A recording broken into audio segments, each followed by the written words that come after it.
Presenters this evening are going to talk about the red-haired children of the mist, the Irish, and got some really good stories and resources to go through. And I believe Ma Briggs is taking it first. No, Jim has the first. Jim's first. Okay, I'm sorry. You was telling me what a great part you were going to do. And she will. I guarantee she will. I hope he likes the background I have for him. Well, I'll turn it over to Jim and Mary. Thank you. Well, good evening. My name is Jim. You may have to come And they refer to me as Woodsmoke. I am a storyteller in the Celtic tradition. And my wonderful wife Mary will help us tonight. Becky Horn will be doing some music. And Mom Briggs, genealogist extraordinary and human being extraordinaire. My wonderful father-in-law, who I was thinking about today, you know, there was a song that says, I think I'll call this man Father. So, yes, Father. Gene Briggs are here tonight to be our special guest as we explore this wonderful topic of who are the children of the mist? Who are these red-haired children of the mist? And so, now in our culture, in the Scots-Irish culture, would be a storyteller to wander about the countryside, gathering the legends and the bits of stories, and he would travel about from place to place and come perhaps to your home, spend a day or two there. You might share a pint with him. The neighbors would hear about it, and they'd gather around the fireplace, and then each night he would come and spend the night, and he'd perhaps stay 2 or 3 nights and then wander on. And much like our storytelling, every night we do stories, we gather more stories. And so in that Celtic tradition of a storyteller, we bring to you our stories. Now, traveling way back, we'll find that Scotia, daughter of one of the pharaohs, red-haired, green-eyed Scotia. Way back when the Gauls, and in particular Caesar, had little use for the Gauls. He said they were one of the great 10 nations of the earth, and probably his largest headache. The Celts, you'll find them. Go back and pick up the New Testament and read Galatians, the Gauls. And instead look at, excuse me, look at the nature of the people that Paul is trying to work with. Paul says to them, now didn't I teach you this? I know I taught you this 2 weeks. What are you doing? You're back doing what? I looked at that and I read that and I thought, isn't it interesting? We are so hard-headed. We haven't changed much at all, have we? You know? Our basic nature of our Gallic people. And so, now you know, of course, that we just celebrated St. Patrick's Day. And St. Patrick is supposed to have famous for running all the snakes out of Ireland. And it isn't true at all. The English are still there, aren't they? That's right. My grandmother, I remember as a wee little boy, the first thing my grandmother taught me, I remember sitting on her lap, and she had out a picture book. And but Grandma Myrtle told me that a gentleman does not go at night without a shillelagh. And for those of you not familiar with the shillelagh, just say that Judy and I were discussing politics, you see. And her politics is different than mine. Well, the shillelagh has this nice knob on the top of it. And if I apply that knob to the top of her head, it won't be long before we'll agree, won't it? Right? And my grandmother also told me that if you hear the banshee wails, you're going to die the next day. Now, when you're 3 years old and you hear a fire truck, you're thinking, is that fire truck? Is that a banshee? I asked her many years later if she ever remembered teaching me that. She said she didn't, but she in fact did the first 2 lessons that I learned from my grandmother. So Scotia going back all the way to the Pharaoh's daughters, and as the Celtic people moved north and west, pursued by Caesar and time, we find them in Scotia Major, Ireland, Scotia Minor, Scotland. But we, after all, our Celts will never admit that the Irish and we don't want to admit that the Irish and Scots have that common background, but they don't tell them. So tonight we'll present a couple stories from Ireland and one from Scotland. And what we're going to do is we're going to do about 15 minutes for the story, and then Mom Briggs has a 15-minute presentation. We have some more stories, and we'll take a break, and then we'll come back and do more genealogy and finish up with some stories. All right. So shall we go wandering? Okay. All right. All right. It's fine. If you were to gather together at a Gaelic home, and you were to come through the door, you would probably be greeted with a traditional Gaelic greeting, so we can practice it tonight. A Gaelic greeting would be Cúmar a Hasif. Cúmar a Hasif. Cúmar a Hasif. And the reply would be Hami Kuma. I am well. Cúmar a Hasif. Hami Kuma. Right. And I might reply Cúmar a Hasifin. How are you yourself? Well, welcome. We're pleased to have you here. So let's talk about, the central to the focus of all Irish is the immigrant story. And I'd like to tell you about the immigrant story and the building of the Sioux Locks and how you may not know how this came about. So travel with me, if you will. Travel with me, if you will. The year then would be 1852. Now, they made an attempt to fund the building of the locks through state money. They made an attempt through federal money, and that hasn't worked. But what if we could build the locks with private money?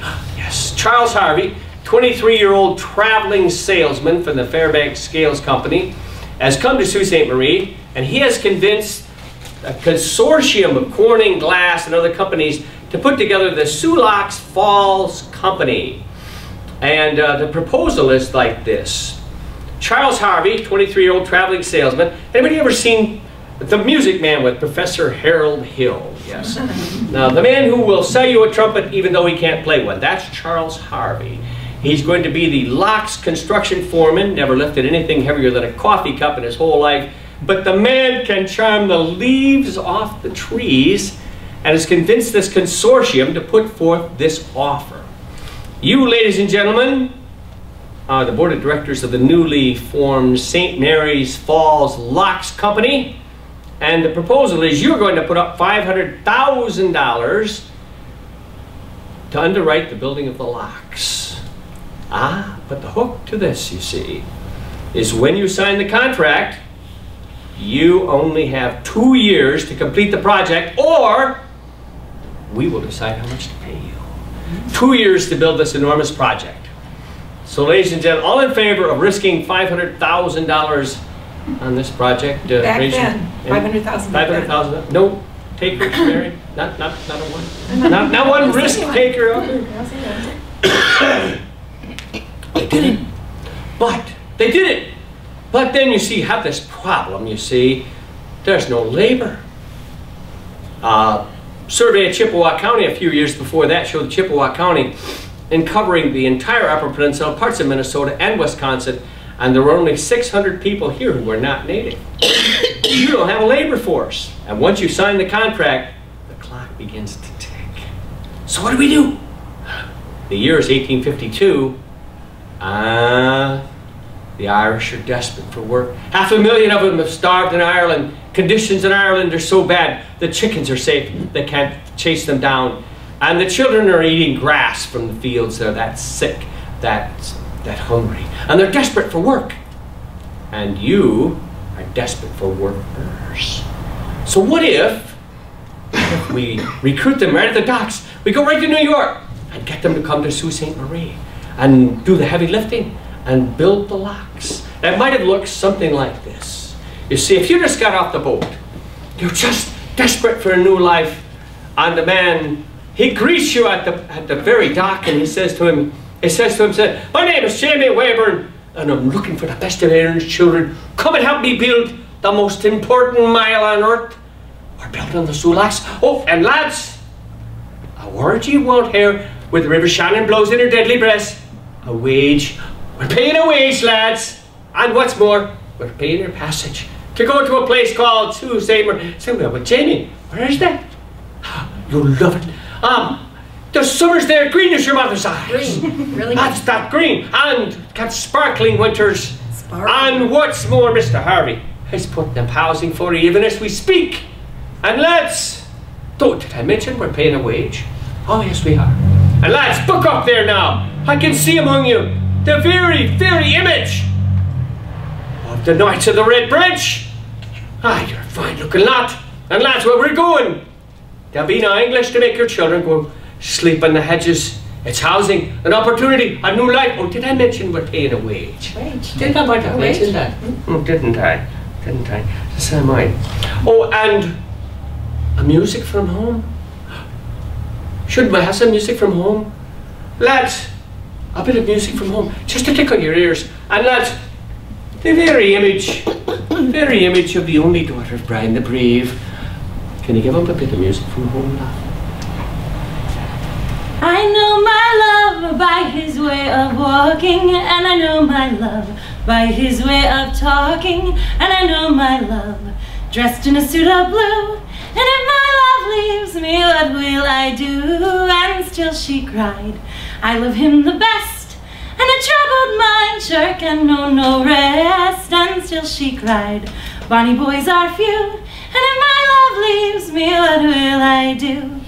I know my love is an errant rover, I know he'll wander the wild world over. In dear old Ireland he'll no longer tarry, an American girl he's sure to marry. And still she cried, I love him the best, and a troubled mind sure can know no rest. And still she cried, bonny boys are few, and if my love leaves me, what will I do?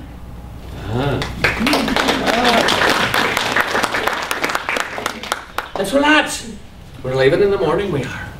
And lads, where we're going, the only aristocracy we'll see will be right here. I'm thinking of it at you and Susan made a great fine mug of tea and a great cut of bread. And the letter you sent home to your mother, it won't be an empty letter, will it? There'll be tears in her eyes. She's looking, it's money from Michael. But the only money she's seen for years. And your uncles, they laughed at you and said, you're a fool for going to America. Well then, who's the fool now? With money in your pocket and more to come, and roof over your head and the future.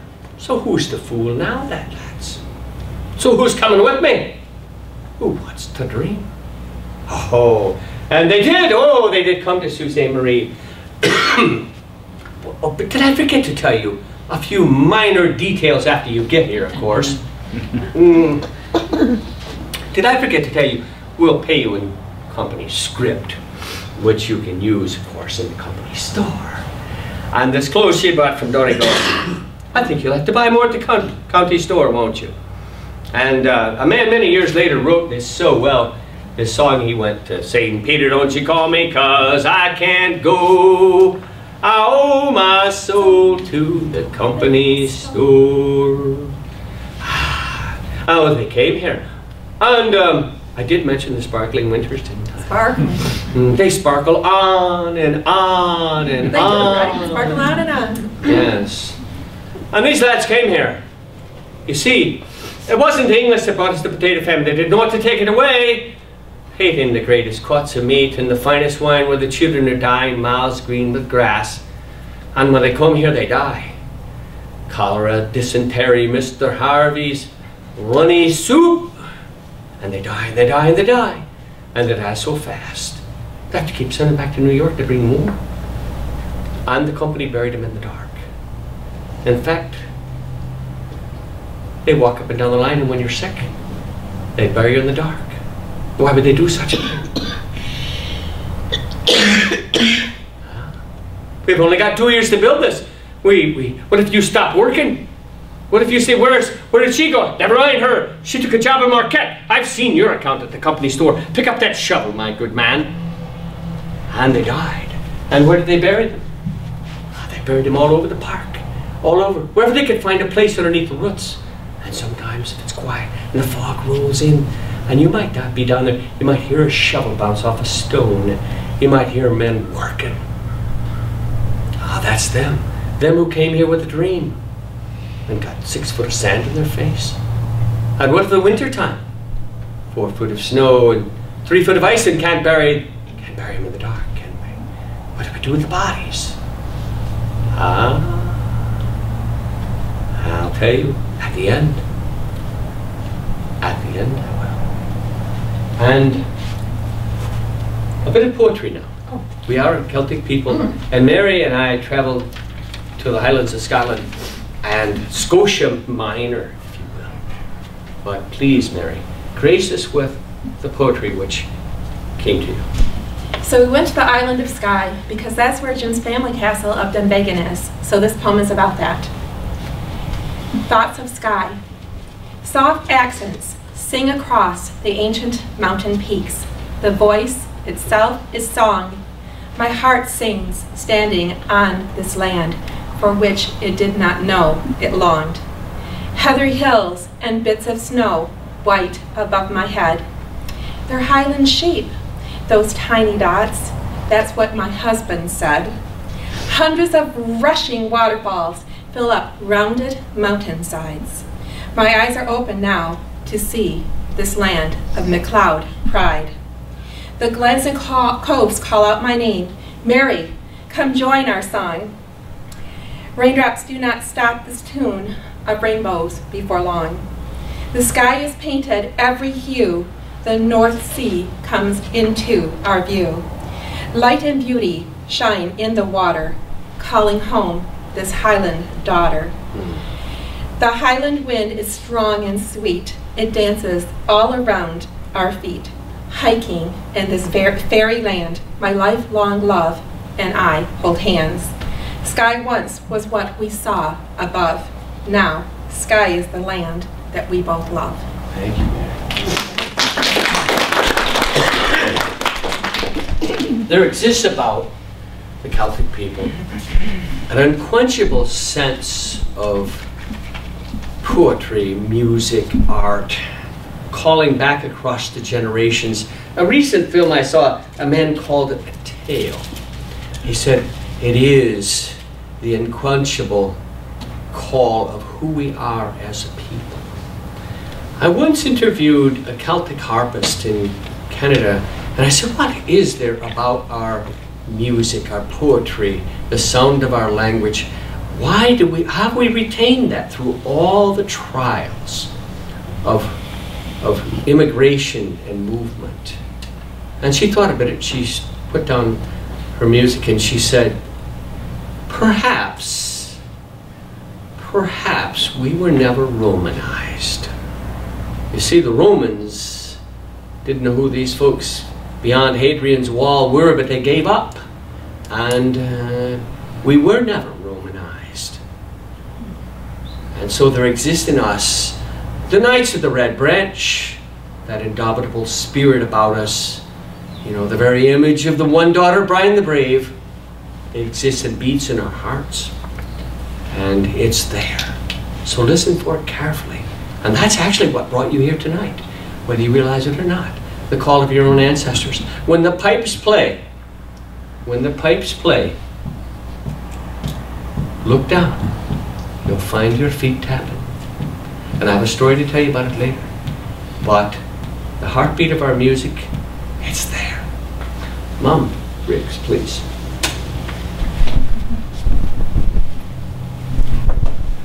And my helper. Okay, in front of you, you have, I should introduce my presentation. I'm going to talk a little bit about Find a Grave. How many of you actually belong to Find a Grave? Members? Okay, I may call on you. Okay. I would like to encourage you all to join Find a Grave. And the reason I would like to have you do this is it's a wonderful research tool. Can you hear me in the back? All right. Now, we're going to I'm not used to this computer, so you may have to just kind of hang with me. What happened? Oh, yes, Find a Grave. There's Find a Grave. Now, this young lady is going to join Find a Grave. And so she's going to, and I have to tell you, I can't see the back row with these glasses on. I'm between glasses and surgery, so, okay. So she's going to join, and see if you can see where it says you're going to join here. I am signed in, yeah, I guess maybe I'm signed in, so I thought maybe we could have you join, but okay, let's see what we can do. Does anybody see where it says to It's right here. To join? Join. Oh, there you go. Thank you so much. Yes, I've got it. Okay, good job. Thank you. And where is it on my? Oh no! Oh, wrong one. We went somewhere else. We didn't want to do that. We want to go back. Okay, let's go back. I'm definitely not used to a computer like this. Okay. But I'm going to get better, guys. You won't be too bored. Okay. Let's see if that did. You are right. Okay. I'm sorry, tonight you can't do this. Oh, it's okay. Okay, this is me. I'm already signed in, and so we're not going to show you how to sign in. We're going to take you right to my page. But I'm going to tell you about it. Okay, that's my page. What happens is you go over to where you saw Find a Grave. You go down there and go on to that where it says join, and they will ask you to do something. What they'll do is they'll say, you can get to it just by going Find a Grave. You don't need to, you don't need to have the website or anything. But when you go in, it'll say, join and find a grave community, which is what we did, and we'll go to a new members page. And then they're going to ask you for your email address. They're going to ask you to create a password. This is pretty much standard. And then they're going to send you an account number. And I was going to show you how quickly that happened. I had her sign in, but I'm not going to show you that. It comes almost right away back to you. So it'll come in your email. So once you've made the steps where you've gone that far, then you'll have to go and look at your email and get this number and then type it in. You'll have to go back. And since I had already done that, I don't know that, but what to do exactly from that point, but just follow the directions. They're very simple. But I suggest that you make notes of your password, and I would even make a note of the number that they send you back. They say you don't have to ever use it again. I don't trust anybody, so I make I make notes. So then you're going to be asked to create a username. Now your username is whatever you want it to be. I use my own name. I use my own name because I like to use my own name. But you can be Goose Feathers if you want to, or any other thing that you can think of. You can just play with it, and as you go into it more and more, you'll see what other people use.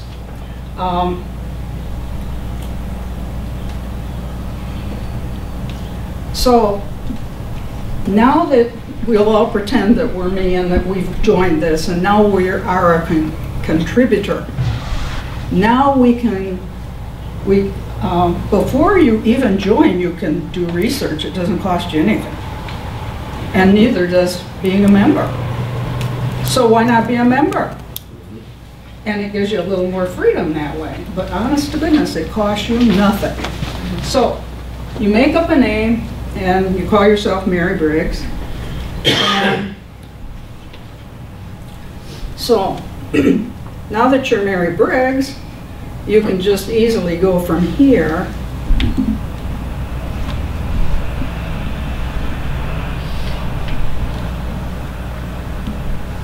Did it go? hopefully. Oh, yeah, I had it on there in the first place. Okay, we can go.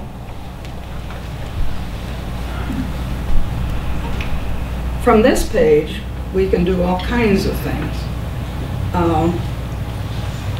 I know what I wanted to show you. Let's see.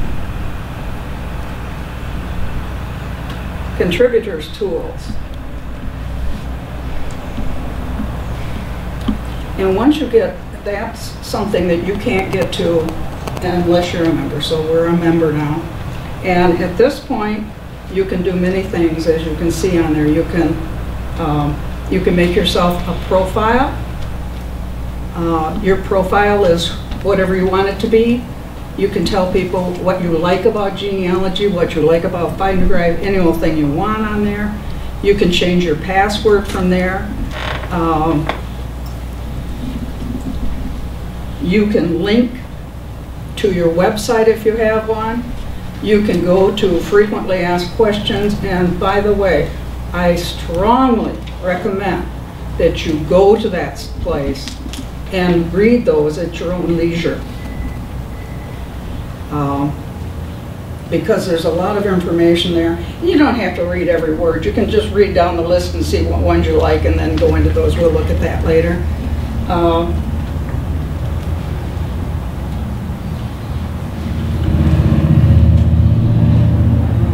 You can, as you can see, this right here, they keep track of the number of contributions you've made to Find a Grave. And they keep track of how many memorials that you manage. And so I manage this many, 635, but I've only actually entered 590. The rest of those are ones that have been transferred to me. And so you can do that. You can ask people to transfer sites that they manage. The virtual flowers there, that's just a little commemorative thing that you can put on. We'll take a look at that later. And on that, I use that as a way, if I don't manage a site, but I'd like to have the person who manages it know that I'm interested in that particular grave site, then I use the flowers so that if anybody is looking at that site, they know that not only is the person who manages the site interested in that site, but so is Mary Briggs. So if they're a relative, it gives my email address to them and they can contact me. So it's a nice way to do that.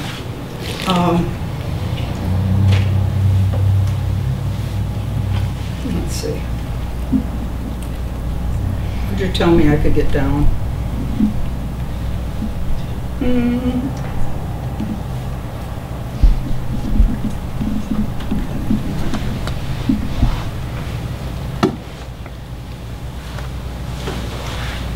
Steve, you may have to come up here and tell me how to do this.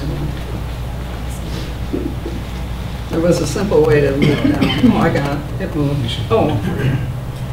Okay. I guess you don't want to sit down. Okay. So.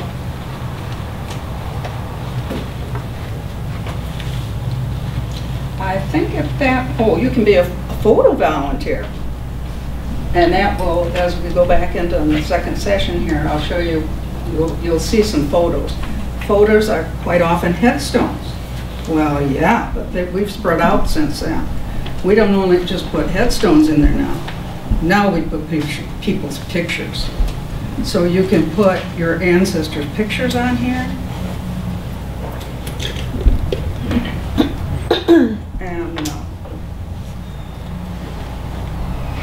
And I have not a clue as to how you download your data because you have to have Excel. And I don't do Excel, I don't have Excel. So I can't do that. But that's what we're going to be looking at when you come back. And I'm going to turn this back over to you, Jim.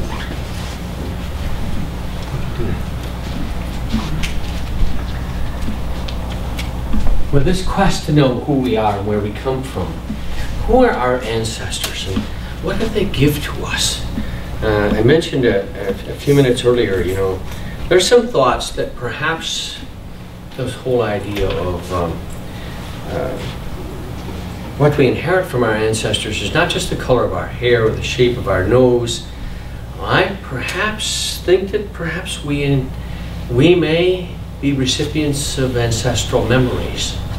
We get in the car, we travel somewhere and we think, oh, why is this so familiar to us? Why does this ring? What is there about this place? Physically, I know I've never been there, but I'm home. What is it possible that we are listening to the sounds of our ancestors, to their music, to the sound of their voices, to their common human experiences? And I, for one, have often pondered the possibility of genetic memory of some kind. So tonight, we'll do a bit of traveling, if you will. Are you ready to come with me? All right. We're going to go back to Culloden. It's 1745.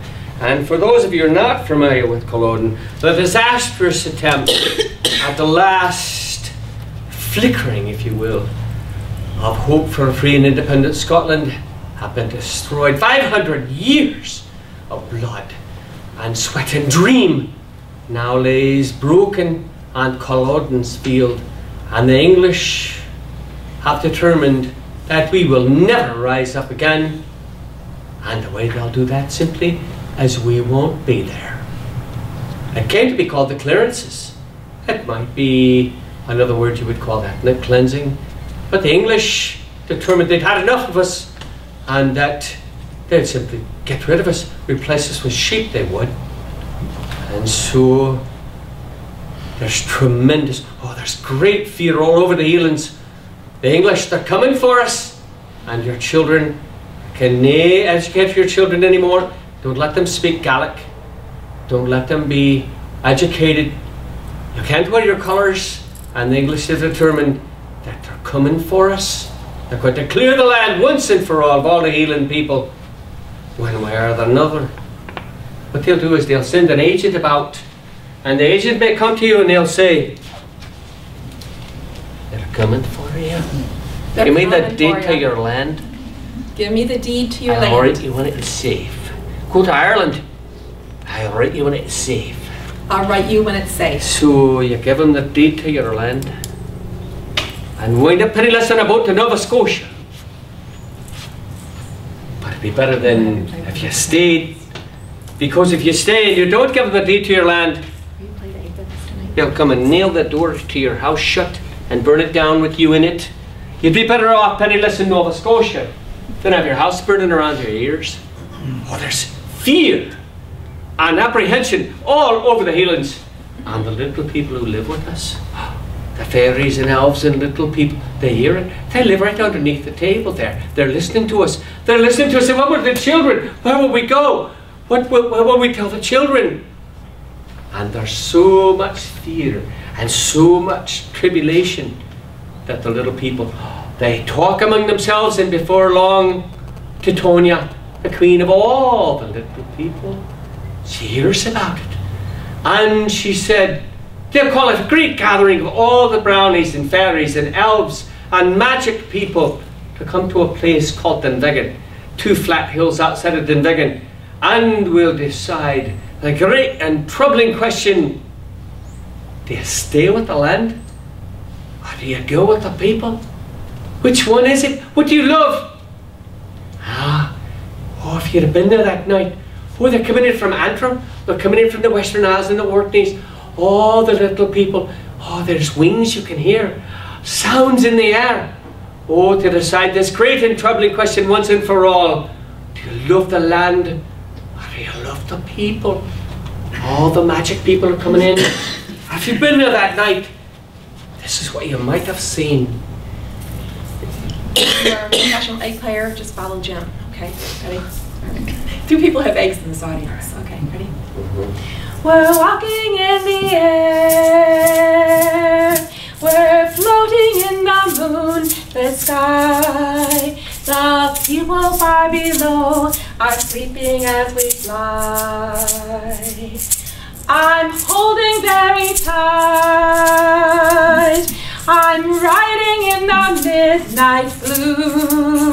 I'm finding I can fly so high above with you.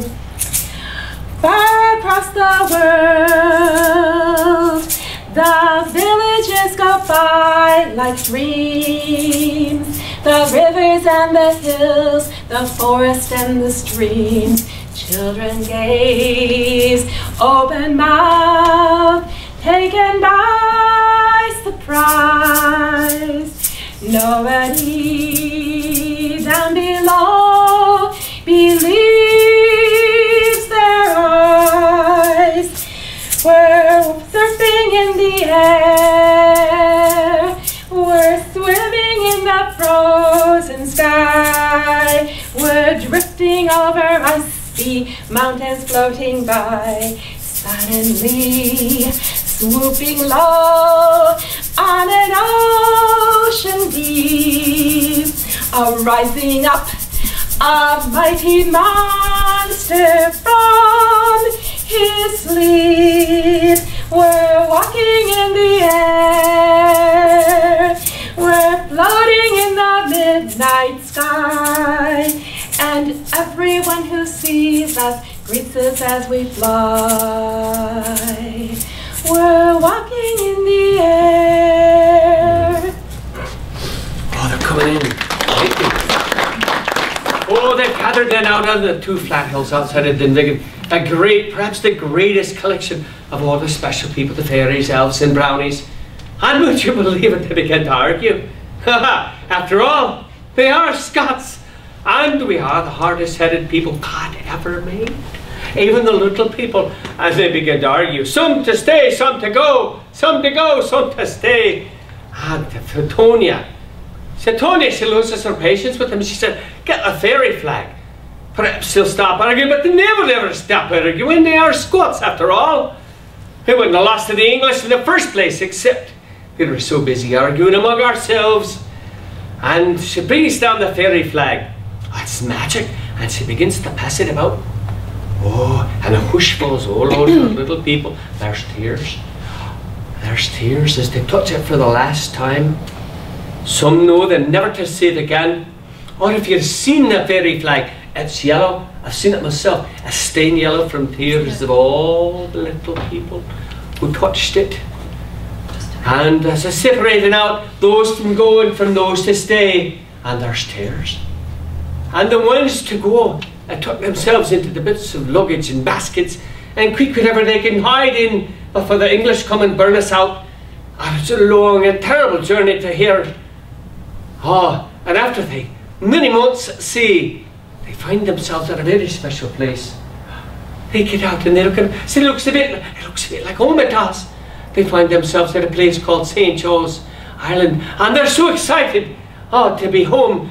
They think their new home, and they bring out with bits of food, and they say, get the pipes, play the pipes, and the bodhrán, and they begin to play, and it's music, and the bodhrán, which is the heartbeat of the people, and there's pipes playing, and the little people who live here, they hear the pipes, and they look about, and the little people from Scotland, they see the little people from here, there's the handsome faces, that's a bit of food we can share with them, and music, and there's music and drumming, and you know, after all, when the pipes are playing, you can keep your feet still when the pipes are playing, and we after all are a tribal people with our own music and our own clans, and it's food that we share, and music and drumming, and the little people from Scotland like along so well with the little people from here that before next spring there's little people, you see. But then if you're ever walking through the woods at St. Joe's and you hear the pipes, yes, and the drums, and you find your feet are tapping because you can't keep your feet still when the pipes are playing. But you need to be very, very careful when you're tapping your toes, and be careful you never step on any of the little people. We'll take a bit of a break then. And we'll come back and do some more genealogy and some more stories. No more than 10 minutes. 10-minute break. No more. Definitely be back in your seat by that time. There's a few more, the person you're looking for. These little buttons here show they're a drop down. So you select United States, and you can select a state, which is really a good idea. But since I don't know what state Joseph Campbell happens to be living in, I'm just going to push search. And I want to tell you something. Please, please, please don't enter a name before you check it like we're doing right now. Okay? Just don't think because you know that Joseph Campbell is one of your relatives and you'd like to have him on here, that he isn't already here. And we don't want him double. So check every one of them before you put them on. If, like, you have a favorite cemetery that you're working with, and you know that that person is in that cemetery, I don't mind if you go to that, if you go into that cemetery, just check to make sure nobody else has put him on in that particular cemetery, which will, you know, bring things down, or you have looked the day before and you know. But please don't add extras, because you see how many of these we've got, and we can only tell which one we want from this whole great big list of Joseph Campbells in the United States. Well, we're not going to have a lot of luck unless for some reason we happen to hit the first one happens to be the one we want. But you can scroll down if you wanted to. Now, let's go back. And we can back up, because now, or you can hit refine. You can refine the last search. If you do the refine the last search, then it will take you back to that page without eliminating a whole lot of stuff. Sometimes if you do, did you do anything? Okay, well, let's back up and see if we can pick up the, because we had already refined, or we had already backed up, so I think we lost it. Okay, we lost it. Okay, go ahead and put it back in. What the heck? Let's put another name in though, as long as we're going to do that. So anyway, we're going to check this out.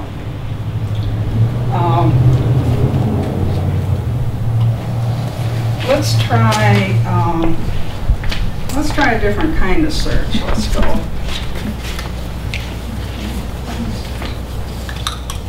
Okay, let's put in Bridget, right here. Bridget Adams. On the first name. She's typing for me because I'm having trouble going from one to the other here. Okay, Bridget Ann Adams.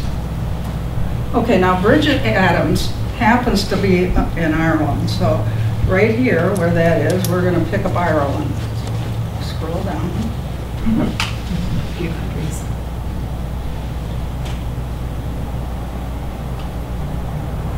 Ireland. There. Not Iran, not Iran. We're going down. Not Iran. There we go. And now search. Yeah. Okay. So here we have just one, isn't that nice? Okay, now if we go on to Bridget Adams, we've already see her date here, date of birth, her death was that, that's date of death, and where she's buried. And you guys can pronounce that for me because I'm not good at that. What about the Ballyhoonas? Okay, so right on her name there. Click on her. And we find some very lovely things about her. We find that somebody has put a picture on here of the cemetery. We find that somebody has put a message on here that in loving memory of. And this is the person who put the information on here in the first place. Okay? This, if you want to, can you scroll up just a tad? So you can get my message. Scroll down. Let's go down.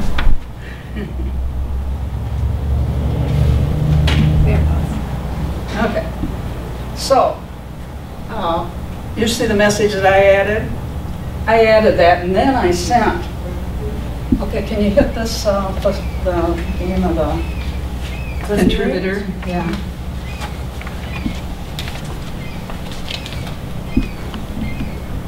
Okay, this tells me where I could send an email to him, which I did, to tell him that I was going to use this tonight.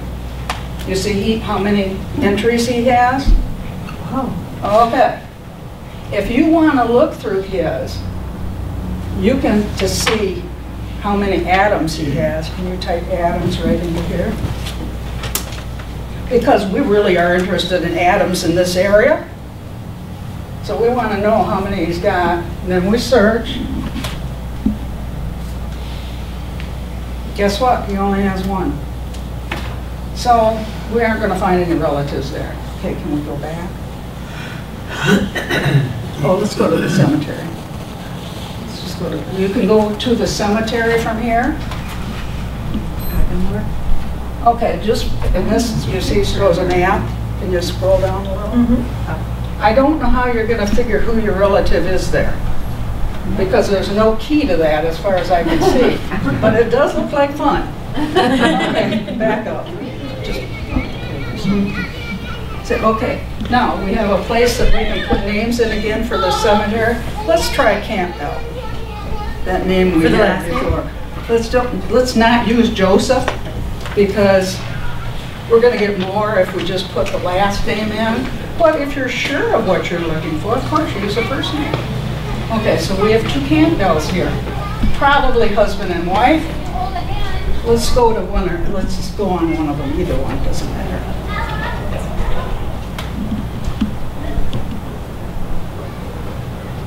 Okay.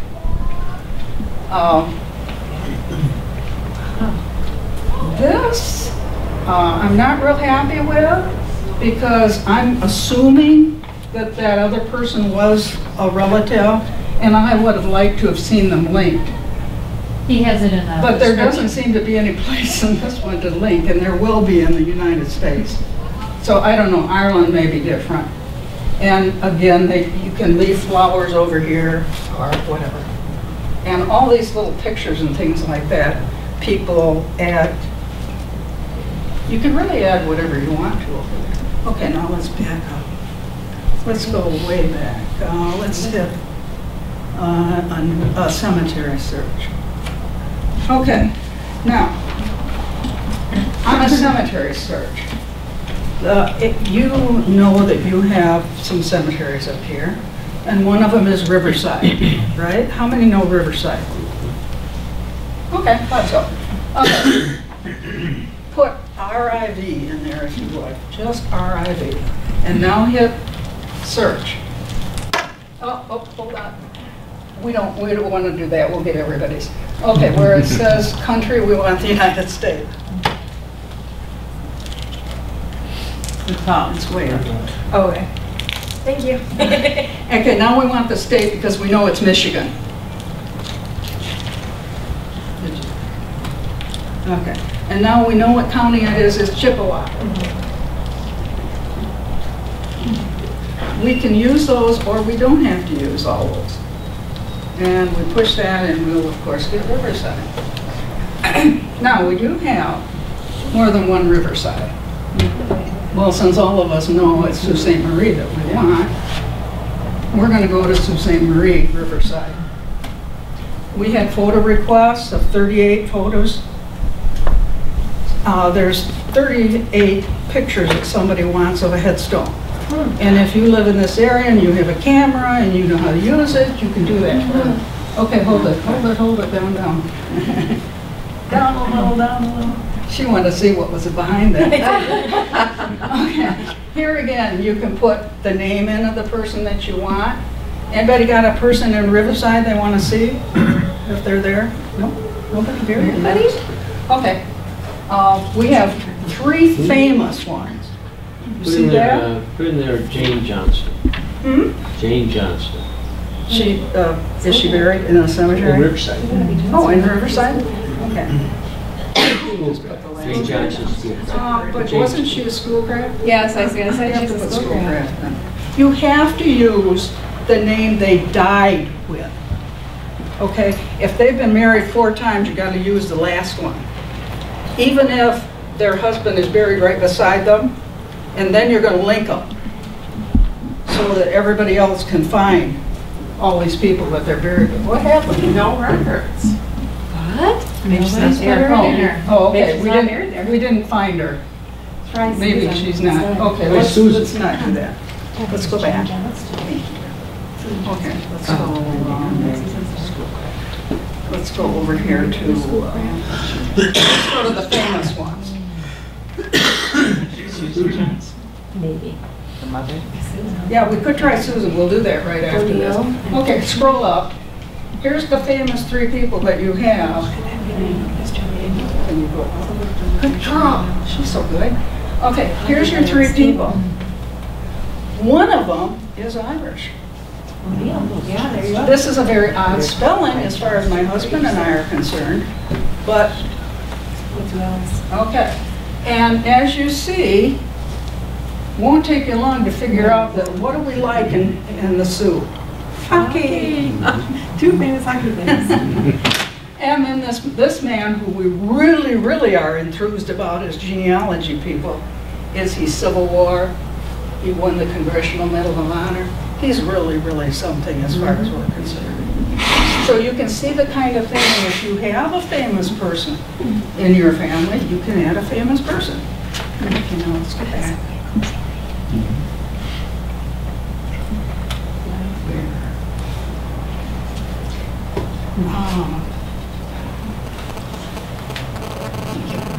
Okay, let's scroll down so they can see what the rest of this is. There's sometimes maps of how to get to these places. This one doesn't have one, but quite a few of the cemeteries do. Yes? Can I ask a question? You mentioned earlier there were several photo requests. Where is that on there? Okay, we'll And go back how and I'll would show you. you, Oh, there isn't. how do you do that? Okay, we'll go back and I'll Okay. show you that. Okay, so in case you're from out of town, there's a map. In case you want to go someplace that you've never been, there's a map. Put it on your GPS or whatever it's called and away you go. And it will do everything that maps do. It's a Google map. It's a Google map, so you're all familiar with that. Okay, let's go back.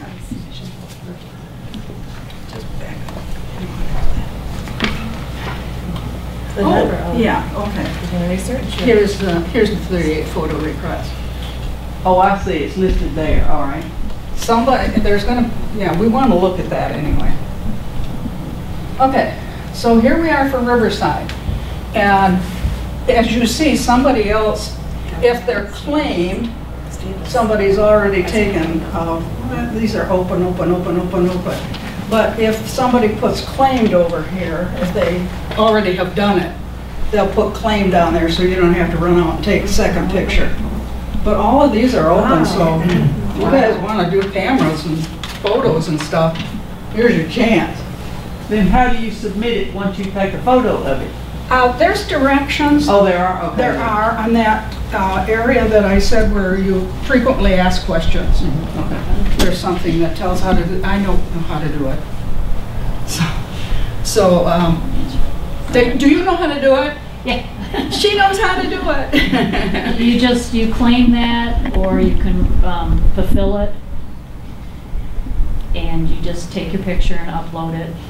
It'll say, browse. You have to know where your pictures are on your computer. I don't know if they can hear you, but let me do this. Okay.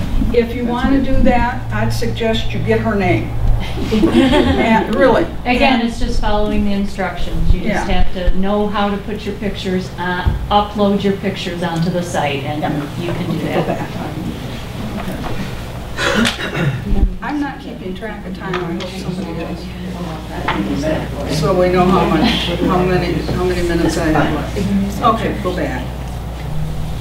Okay. We want to look at one of my pictures. Okay, so we're going to go back. Right here. Let's go right here. I want to show you something. Okay, from my name, I can jump over to my list here.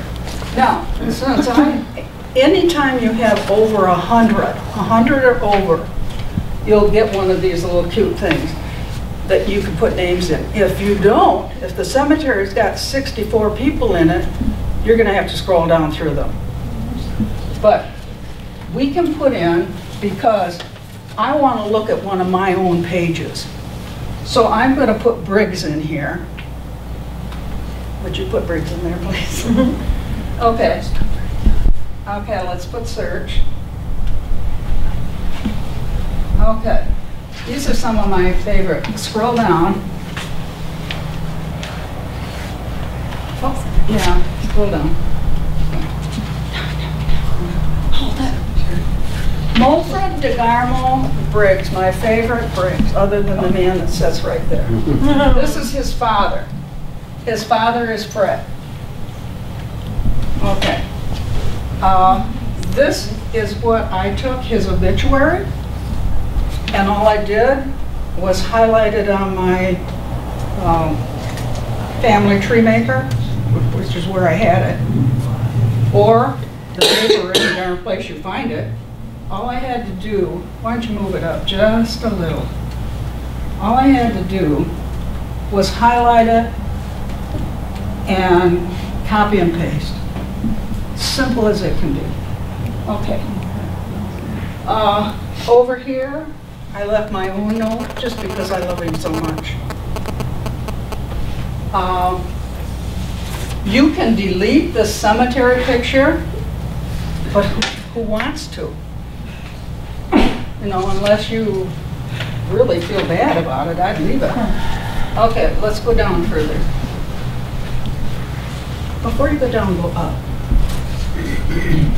She's so good, I tell you. Okay, you can edit anything. If you blow on this and you hate it, you can edit it. Hit edit name up there. Name? We don't have a clue why we added DeGarmo on here. So we're just going to change it to D. Just put a D. Save. We're going to save it, and then we're going to back up. It'll back itself up and show you what you did. Oh, there it is. If you screw up, you can fix it. Now, let's go down to that where I added flowers. Mm-hmm. Okay, you added flowers, but now you feel like a fool because guess what? Somebody else already, because I use this a lot. I don't need to, but sometimes if I feel like it, I'll add something like, this man is married to Jessie. Mm-hmm. You know? And then I figure, and then I all of a sudden realize, oh, Jessie's on there. And I don't want this anymore. Hit right here, right on the flower itself.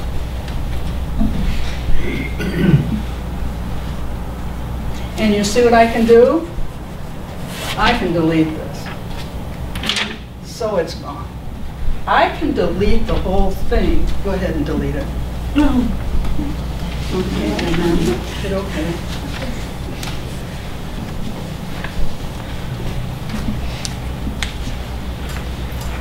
Okay, scroll down. It's gone. Okay, now we want to, there's, okay, down, down, down, down, down. Maybe we won't be able to do this from here. But, oops, okay. That's okay, that works. Okay, you see who his parents are? Okay, you see who his wife is? I've linked those people.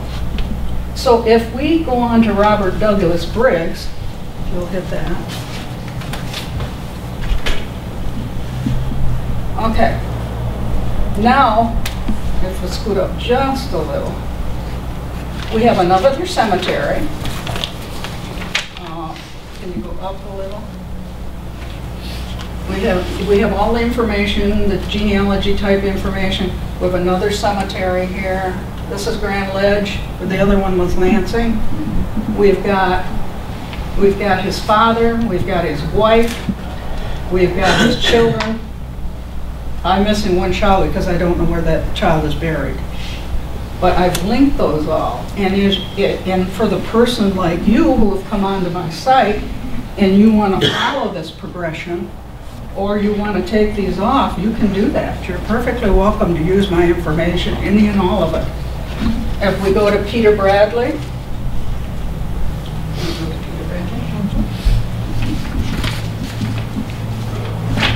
okay.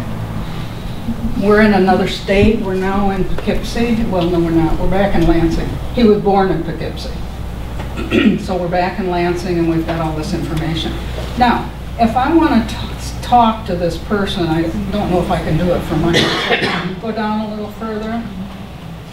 All of these things can be edited. Can you see where that says edit?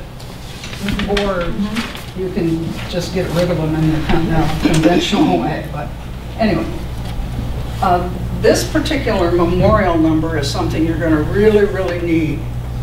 Because when you want to correspond with somebody else who, say somebody has already put your father on there before you ever got to become a member, and you would really like to have your father as your memorial, so you're going to be really nice, but you're going to need this number. So what I do, and you do whatever you want, but when I make one of these, I highlight this part. And then I do the little copy and save thing by putting it over on the cemetery. And how many of you use Family Tree? Anybody? Well, whatever site you use, or even on your word processor. I just take this over and put it on there so that I have it to work with. And then I go to Mary Briggs and see if it'll come up with what I want it to. Okay, so I want to ask this person to transfer. Okay. I can send, it won't show it on mine, so I'm not going to be able to show you that. Okay, no, we can just go to somebody else. Let's go.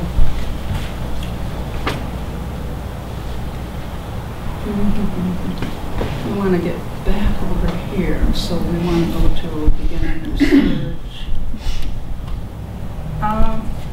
Miss back there in the pink dress. Sorry, I don't remember your name. Okay, do you know a name in the cemetery that you've been putting things into? A name? June Wisner. June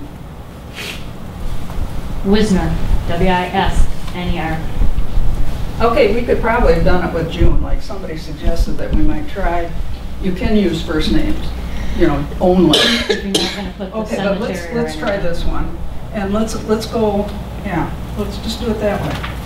We just had, I think, the United States in there, didn't we? Yeah, that's pretty good. Okay, so we've got one in Mackinac, and we've got one in Aranac. We're in Mackinac. Of course, we want the Mackinac one.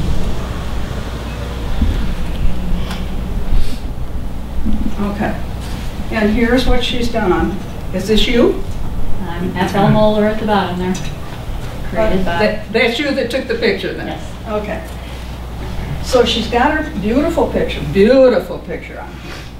And she's got a note that tells you that Ruby is the daughter. That's a biography type thing, and you can put that in there. Works really well. And no, I didn't link anybody. You didn't link anybody. I'm not finding links here. I'm going to have to go to something there. Okay, let's go down. Oh, that's probably the end of it. I did not link anybody. The stone has no names on it. Okay, no flowers. Okay, let's go to her name though. Okay. Now I really want her to, I hope we can remember the name, if not you can remind me. I really want her to transfer that person to me. So what I'm going to do is I'm going to leave her a public message. Okay? And I'm going to say, can you write this little message for me? Sure. Okay, we're gonna put the subject. Is the We name, need to put the, one thing we didn't do was we didn't make is the subject? we didn't make any note of the number. So you're not gonna get a number. Sorry about that. Is the subject the name Okay, of the lady? we're just gonna put, Yes. yeah, just the name so that she knows who we're talking about. And I quite often will put something like, you know, well, usually on this case, I would just put the name. Okay, then I'm gonna say to you, her, I'm gonna say just as sweetly as I know how to say it, I'm gonna say, thank you for making a memorial.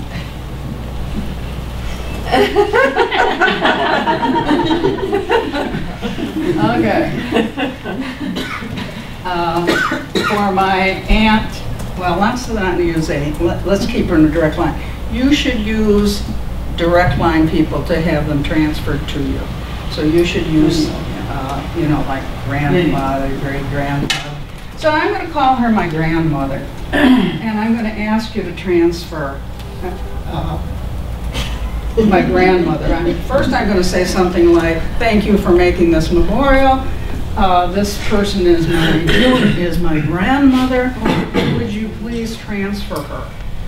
So at that point,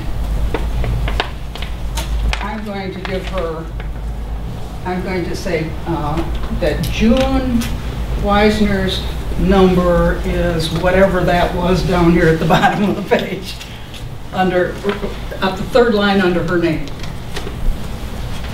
And okay, and then I'm going to tell her, I'm going to say yours or something like that. I'm not going to say thank you because I don't know if she wants to do this. She doesn't have to do this, and that's fine. And if she doesn't do it, I'm still okay. And I'll tell you what. Okay, so I'm going to put my name in. And I don't know if you all noticed that lovely number that was right behind my name when we kept seeing my pages all the time. There was a number behind Mary Briggs. I'm going to give her that number, which I do not know, so I'm not putting it on here. But no, to leave this message for her, I'm going to hit leave this. I'm going to say leave this message. And we hope that the powers that be don't get after you. Anyway, we're going to leave this for her, and here it is. In a very sweet voice. And you see, I don't have a picture here, so I look like a ghost. Okay, so when she gets home, she's going to come in here, and she's going to read this thing, and she's going to decide to get rid of it, and there's going to be a little X right there, and when she can take that and hit that little X, and my message will be gone. So she won't have to have that among her other nice,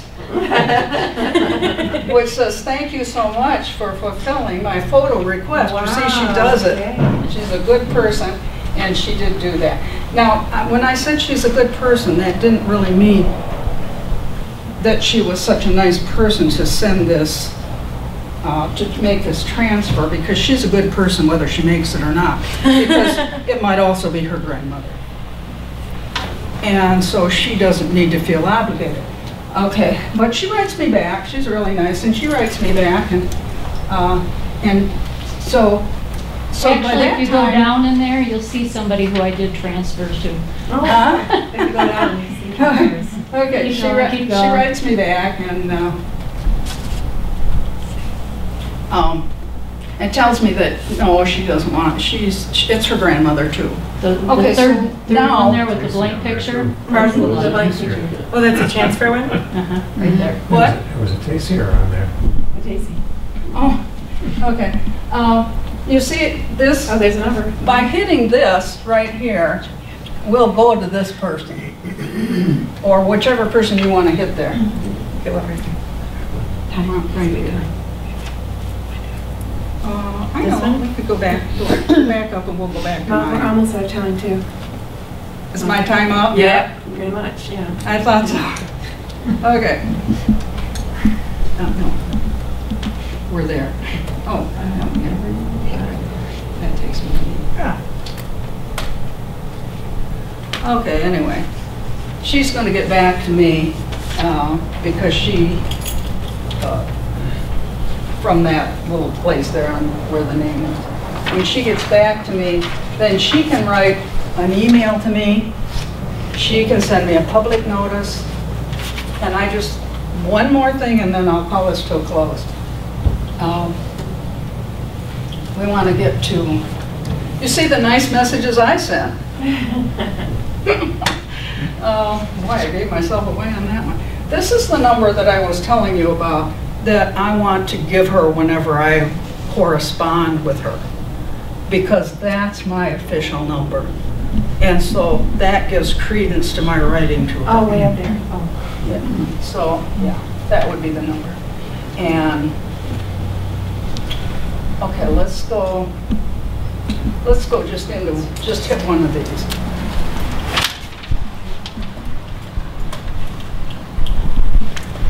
And then let's hit the first one. It's all right, any of them. Okay. The other way that I would correspond with her, what's your first name? Fawn, like the deer. Fawn. Fawn? Like a deer, like a baby deer. Okay, thank you. Maybe I can remember that after the third time. Okay, where is edit here? The edit or the edit down here? Yeah, this one right here. Okay. I can go to, that's not what I wanted to do. Excuse me. Okay, let's go back, just back.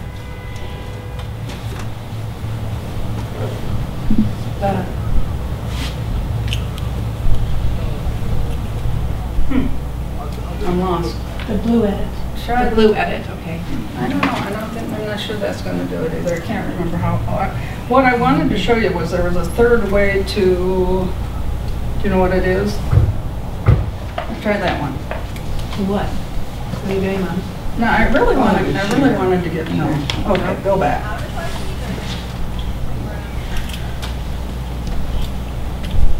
She's from the last program, right? She's not being. She's the last one.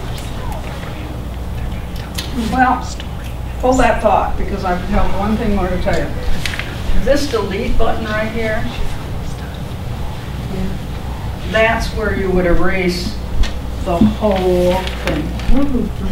Okay. Oh, no, I have to do it. Don't delete it. No, we don't want to do this, so see, you can choose now. So she hasn't done a thing wrong. This program is so good. Okay, hit no, keep it.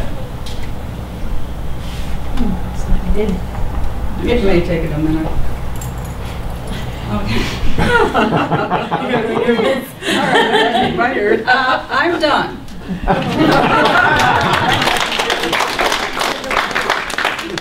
Back to Mary. Thank you so much. Oh, no worries. Really, really appreciate it.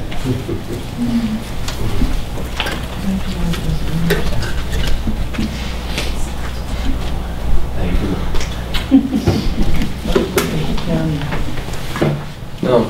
The question is, who are we? The question we wrestle with at the 3 o'clock in the morning, who are we? Now, the question my mother and my grandmother would have a bit of fun with was, who are the Black Irish? Being Black Irish, and there would always be this lively debate about who are we? Where do we come from? And what does it mean to be Black Irish? Not to be confused with Pig in the Kitchen Irish or Shanty Irish, but who are the Black Irish?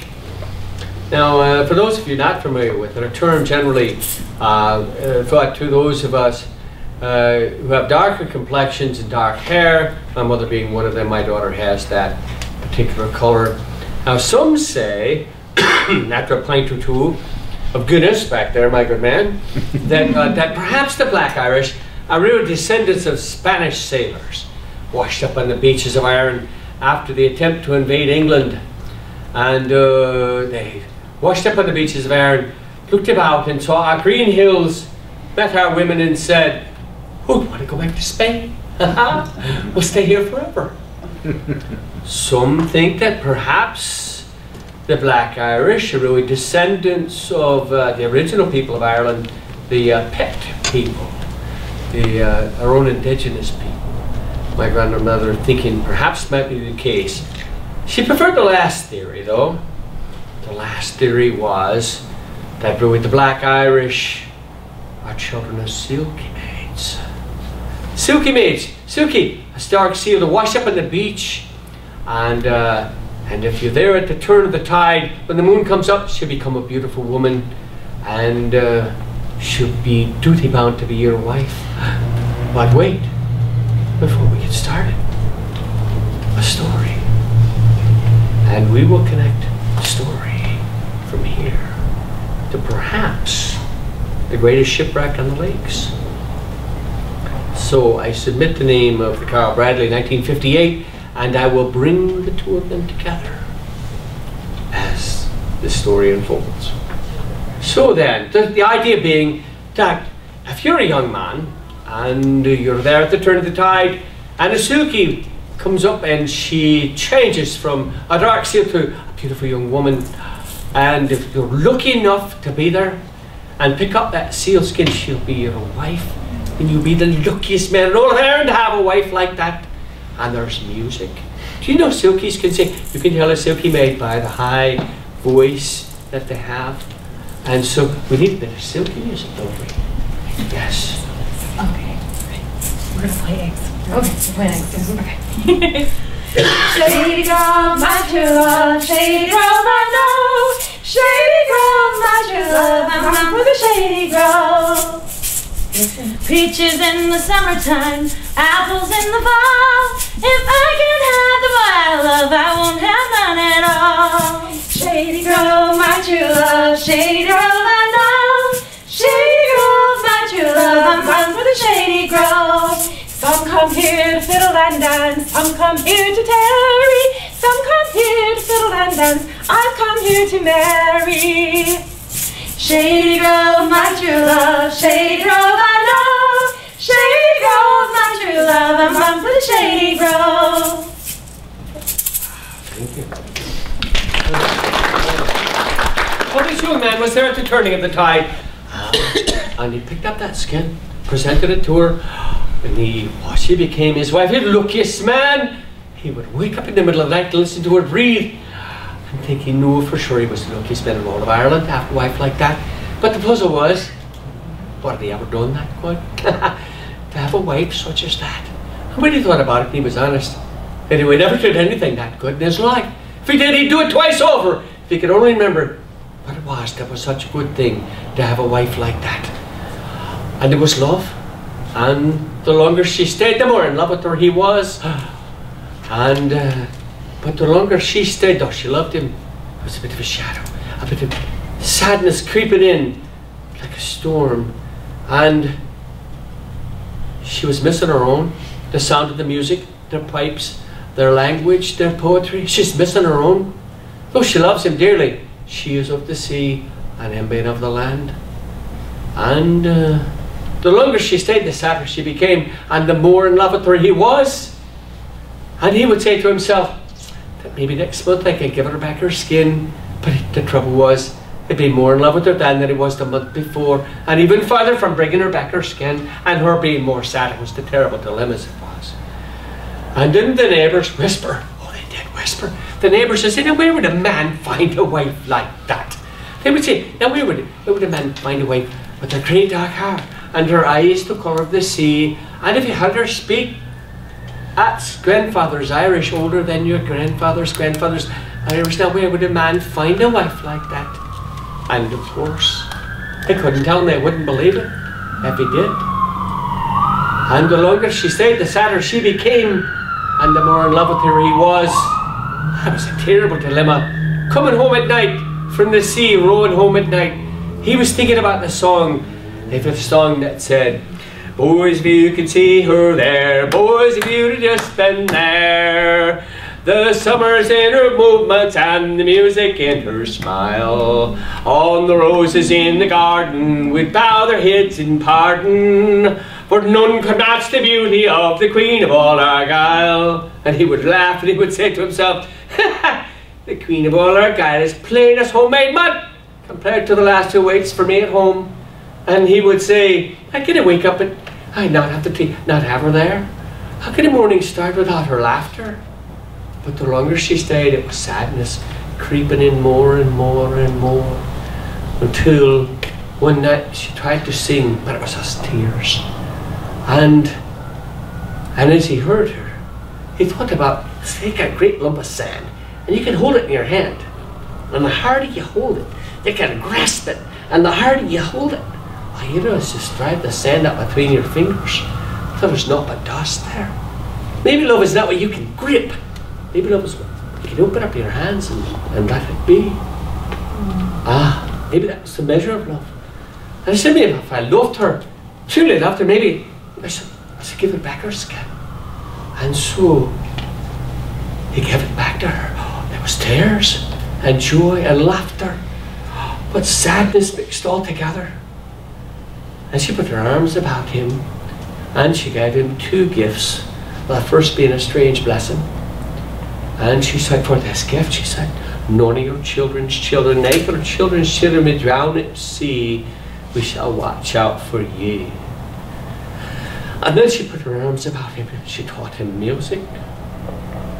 And you've heard the music.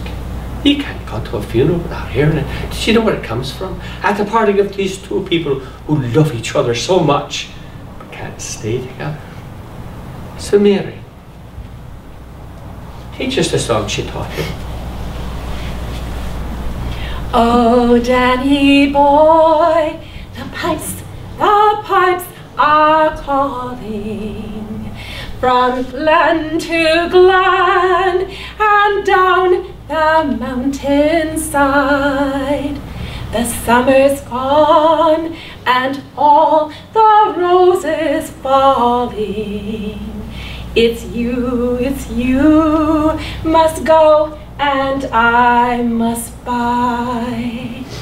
But come ye back when summer's in the meadow, or when the valley's hushed and white with snow.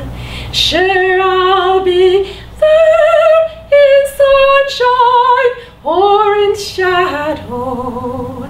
Oh, Danny boy, I love you so. But if ye come when all the flowers are dying, and I am dead, as dead I well may be, you'll come and find the place where I am lying, and kneel and say an Ave there for me. And I shall hear, though soft you tread above me, and yet my grave will warmer, sweeter be, if you'll not fail to tell me that you love me. I'll simply sleep in peace until ye come to me. That's good.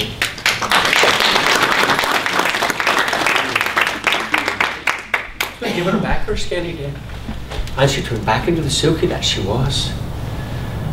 And a man could never forget a wife like that. Years later he did meet someone, he did have children.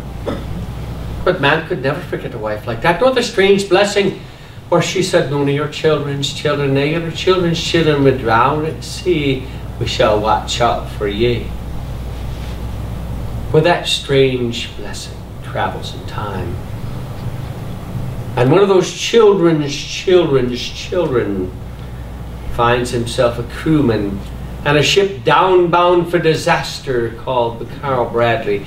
It's November, it's 1958. 6,000 ships have gone down in these lakes, and the Bradley to follow. You see, they tore the bottom out of it earlier in the summer at Cedarville, and the company, anxious for profit, did a patch job on it. What my mother would call a lick and a promise, you see. They wired it together with railroad ties and wire, told the captain, take it back out. Captain, a good Irishman, had written the company and written his friend in Saginaw, said he'd been ordered to take it easy. So he did know. And they did know the condition of the vessel. But there's money to be made. Take it out. They make the run to Buffington, Indiana. It's November on the lakes. They discharge the limestone and start home, and men are saying, just want to go home. I just want to go home. Just get me off this boat. They get to Gull Island off of Charlevoix, and a great storm rolls out of the west across the great expanse of Lake Michigan and smashes them like a fist. Captain and first mate are at the wheel. I don't know if you've ever heard a sound that's made the hair on the back of your neck stand up. A sound which you're never supposed to hear.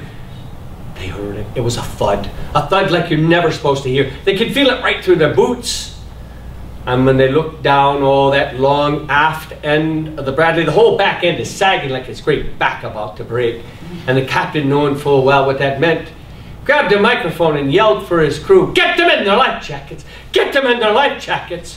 And the first mate grabbed the radio and began to broadcast the ancient words of the voyageurs, now echoing across the radio waves across the lakes. And the first mate is yelling, Maydays, Maydays! This is the Carl Bradley, we're breaking up, we're breaking up! We're 12 miles from Gull Island and we're breaking up! And in the background you could hear the captain yelling, God's sake, get them in their life jackets! On the radio, the ship's whistle blowing, 7 long and 1 short for abandoned ship in November. Abandoned ship when the waves are 60 feet tall, and the captain is hoping perhaps they can get to the life rafts before the boat breaks. But they don't, and it breaks like a great can, and only 4 men make it to the life rafts. And they begin to fight all night for their lives. The families, many of them from Rogers City, get in there. They hear about the radio broadcast. Incredibly brave people drive as quick as they can to Charlevoix, park their car out on the lights on the beach and shine their lights out there, hoping against hope that their loved ones would survive. Hoping the headlights would say, hang on, wait for the dawn. In the morning, the first person to get there, strangely enough, is an old U-boat commander now sailing on the lakes, and he can find no survivors. When the Coast Guard arrives, they pick up 2 men, 2 out of 33, and you're waiting on the beach. And you know only 2 out of 33 have survived. And you're praying, God, give me back my father. But if God answers your prayers, what about his and hers? They bring the 2 young men in, they're frozen. Interview the Coast Guard commander and say, now how could anyone survive that night? How could anyone live through that night? And the Coast Guard commander looks and says, the answer? Someone was looking out. Well, there can be nothing, no other answer can there be. Someone had to be looking out for them. And she said, that none of your children's children would drown at sea. We shall watch out for ye. And she did. So it's for me? I will. Now, before we end then, before the end, these bodies which we hid in the dark in Sault Ste. Marie while we're building the locks. It's 4 foot of snow and 3 foot of ice, and we're hiding the bodies. Where are we hiding the bodies? How can we possibly hide the bodies in the winter? But hide we must. A question then. If you came to Sault Ste. Marie in the mid-1850s, and you're a good lady, your name please? Dixie. You came to Sault Ste. Marie, and Dixie, you're looking to buy cheese or nails, Just about anything. crackers. What kind of a container might it come in? A wooden box. All right, Close, you close. Pretty close. Something rounder. A barrel. Yeah. Ah, clever woman she is. And there are hundreds and hundreds of empty barrels here in Sault Ste. Marie, Dixie. And how many underfed, overworked Irishmen could we get in a barrel? And don't they stack so nice at 40 below? And when the good captain comes through in the spring, I say, good captain, sir, I have a shipment of barrels for you. And a little something for your time there, sir. A little extra. As long as the barrels go out of town there, my good. Savvy, my good captain, sir. Ah, yes, yes, yes. So perhaps one of the reasons why Sault Ste. Marie is so incredibly haunted, those who came here with a dream and got their very own oak barrel ride down the river. Perhaps. And now, a blessing and a final song, if you will. Mary? Yes. When Irish eyes are smiling, sure 'tis like a morning spring. In the lilt of Irish laughter, you can hear the angels sing. When Irish hearts are happy, all the world is bright and gay. And when Irish eyes are smiling, sure they'll steal your heart away.